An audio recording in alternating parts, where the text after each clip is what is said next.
What's up, everybody, and welcome to the United Show with your host Navici. This is your post-match reaction of Manchester United demolishing Roma with a 6-2 thrashing. Whoa, Roma just doesn't like coming to Manchester because, you know, if it's not for 7-1, it's for 6-2, my bro. Let's jump into the takeaways of the show. Let's start the show off with a hard pill that we all need to swallow. Guys, we need to trust what Ole Solskjaer is doing, because at the end of the day, you would have done it. I would have done it. One of us would have taken off, or both of us rather, would have taken off one of the McFreds to accommodate either Matic or Van der Beek. Or Mata, good for that matter. Because we were playing absolutely shite in the first half. Because our defense was in shambles, the ball wasn't getting through to the attackers as much as we'd like, as we saw in the second half. Even the pundits were saying, like Scholesy, Hargreaves were all saying, like, I would have taken them off because Fred and McTominay is catching on nonsense. We all got to eat some humble pie and just believe in the fact that Ole Gunnar Solskjaer got it right, and he got it mad right. I honestly thought that we were going to bottle the final again, the semi-finals again, and thank God we didn't, because I didn't know how I was going to handle it. Imagine 6 semi-final losses for Ole Gunnar Solskjaer. I think he proved us all wrong here. He was like, nah, 6-2, that's going to be the score. That's going to be the score, and that's what we're because now at the end of the day, we don't even need to worry about the second leg so much. Yes, I still wish Ole Gunnar Solskjaer can make more substitutions at pivotal times like he could have yesterday, because the game was already done at what, 5-0, 5-2, it was done. But yeah, guys, let's move on to the next points of the show.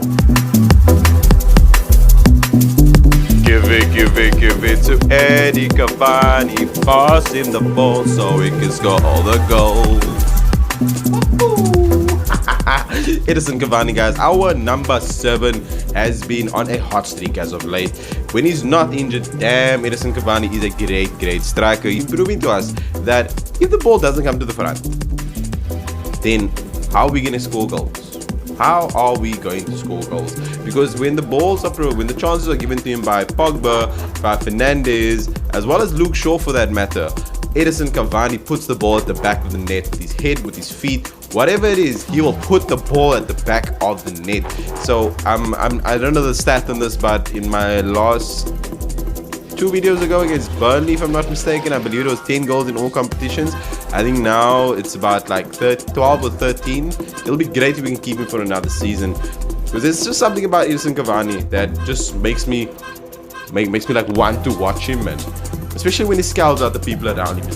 He's like, come on, put the ball in. You know, I can imagine him like telling Greenwood to Bruno, and because it looks like even Bruno having a bit of argument in the first half. And I'm just glad that we walked away with that particular score. So Edinson Cavani, guys, 2 goals, 2 assists, our man of the match as well. So let's move on to the next point of the show.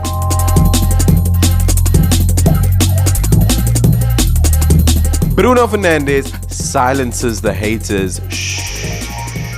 Bruno Fernandes, guys, 2 goals, 2 assists as well yesterday, and you just said he was back to the Bruno that we all know him to be. Everybody says that Bruno Fernandes goes quiet in big games. Do you think he went quiet? I think he made up for his lack of being quiet in so-called big games this time around. And guess what? We're versing Liverpool this weekend, so I hope he scores another free kick against them, and I hope we defeat them, and I hope we make sure that we secure our second place finish. We don't allow City to win the league this weekend if they win today. Bruno Fernandes, he played absolutely well. He was just providing he was just giving ballies to Cavani and like everybody in the front. That assist to Pogba though, point cross, guys. And there's this picture that I wanted to show you because this was a dope picture.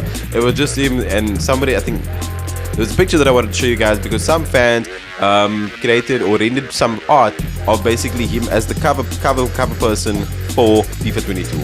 Woo! Moi picture, bro. Moi picture. I don't know what's gonna happen. I highly doubt it's gonna happen because obviously usually only the people who like win Champions League and all that stuff. But then again, Eden Hazard was on that picture and was on FIFA 20 or 21. I don't know which one it was.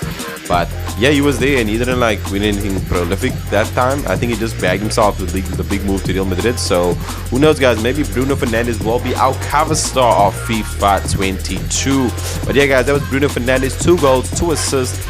strong contender for the man of the match, but in my opinion, it had to go to Edinson Cavani, and I'm sure a lot of you guys will agree with me. Bruno Fernandes showed his class again, and thank God he showed his class, because if we didn't win that game, guys, I was going to be so... There was going to be such a different atmosphere in this post-match reaction.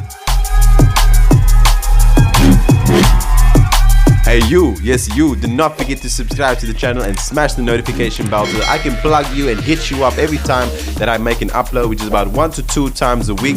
And don't worry guys, no spam, only good quality content, and as I say in every show, it's only going to get better. So let's get back to the show.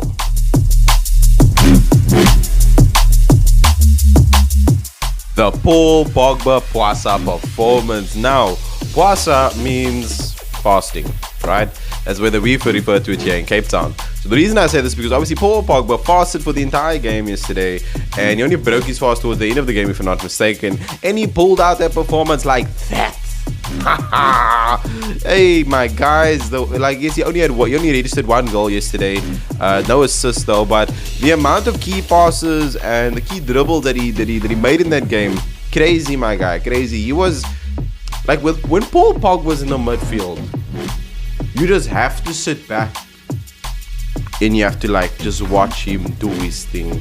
And obviously you can either sit back or you can lean forward. Either way, you want to watch this guy play, because he looks, when he does his thing in the midfield, he plays so effortlessly. The way he shrugs everybody off, the way he just gives the ball off. And guys, we need Paul Pogba to stay.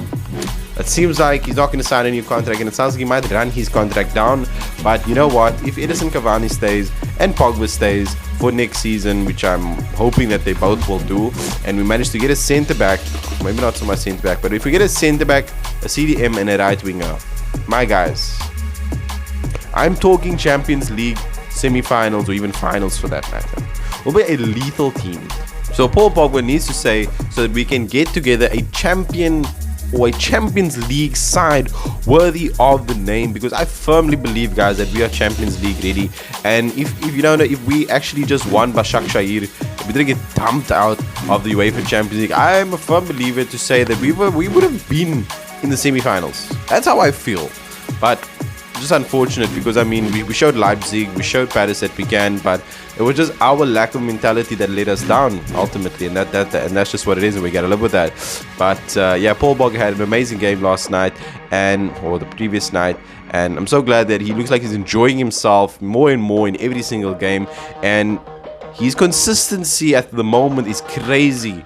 It's crazy, because the performance he pulled up last night, guys, was nothing short of world class. And it just made me see that, you know, before Pogba started being in the form that he currently is in, I was one of those fans who was saying that, you know what, Pogba, if you don't want to be here, just go, man.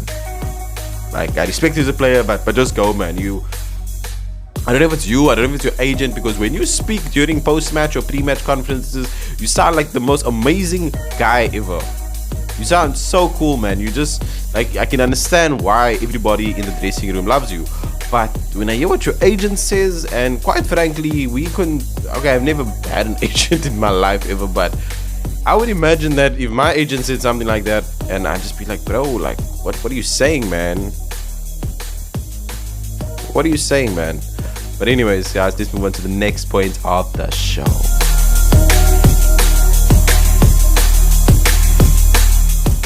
This was truly a game of two halves. This term is thrown around so often with Manchester United because we tend to go up only once we are taking an L. So that was a brilliant performance from the boys again, and I keep on forgetting how much times we've won a game from a losing position this season. I know that we are king in this stat, but how much more superior are we in the stat? Last night Leicester drew and they were in a losing position, so clearly that's why they are third, because we are much better than them in that aspect. Not such a great performance in the first half. Yes, for the first couple of moments until we scored the goal. Wow, until we scored the goal, we're actually playing some amazing football with Bruno Fernandes' lobbing, and that entire connection between our three, or we do have more world-class quality players, but those three in that particular game, they showed up. Pogba, Cavani, and Bruno Fernandes, that link up with the first goal, my guys. Woo. The IQ displayed by Bruno Fernandes to just daintily, to just lob it over the keeper so effortlessly. It was amazing to watch, and I think that set the tone for the rest of the match. But then obviously I don't know what happened. I honestly don't know what happened, but it just seemed like we shut down. You know, a lot of people are coming to or saying McFred was the problem there. They were the problem, but a lot of people were pinpointing Fred in particular because of the second goal. But then the point of the matter is that the entire team shut down. So I don't feel it's right of us to be blaming one particular player. If anything at all, guys, yes, as I said, I would have taken off McFred. I would have put on Van der Beek or Matic there, ending up with a score of 6-2. You know, I actually figured this out while I was filming this. It was such poetry to actually think about why we scored 6 goals. Because if I'm not mistaken, this is our 6th semi-final under Ole Gunnar Solskjaer. And isn't it ironic that he scored, or his team scored 6 goals? Yeah, guys, that was an amazing performance by the boys, and I'm so happy. And I couldn't be more glad because we have Liverpool this tomorrow, so we can put full strength out there.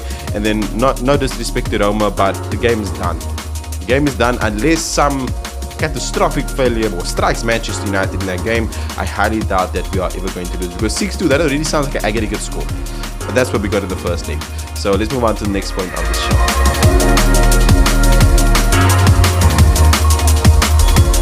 Gdansk, here we come. Gdansk is in Poland, and that is where the Europa League final will be held.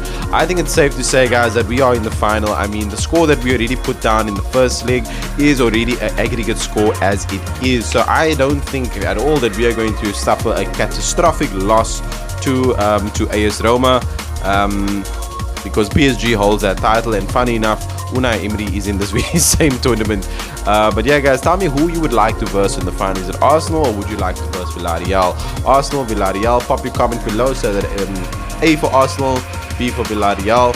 Just comment A or B and let me know who you think it'll be. Personally, I would like us to verse Villarreal because I think we have quite a good record against Spanish teams in this particular tournament. And not just that, look, I'm not saying that Arteta is better than Ole Gunnar Solskjaer at all, because he's Arteta's way here, and Ole Gunnar Solskjaer is like right here. Ole Gunnar Solskjaer's record against Arteta is not very good. I think we've had like 2 draws and 1 loss. So, and we haven't really performed very well against Arteta team. Come either team, come Villarreal, come Arsenal. We will snot you guys. We will send you guys, we'll kick you guys to the curb. And yeah, ultimately, yeah, that is my little take on that. So thank you guys so much for tuning in. Do not forget to subscribe to the channel, smash a like on the video, and show your boys some love, and share this all with your friends, your family, your aunties, your uncles, everybody, including all your people at work. So make sure you smash the like button and leave a comment below to let me know how I'm doing at this and whether you like the content that I'm producing. But without any further ado, guys, thank you so much for tuning in, and peace out.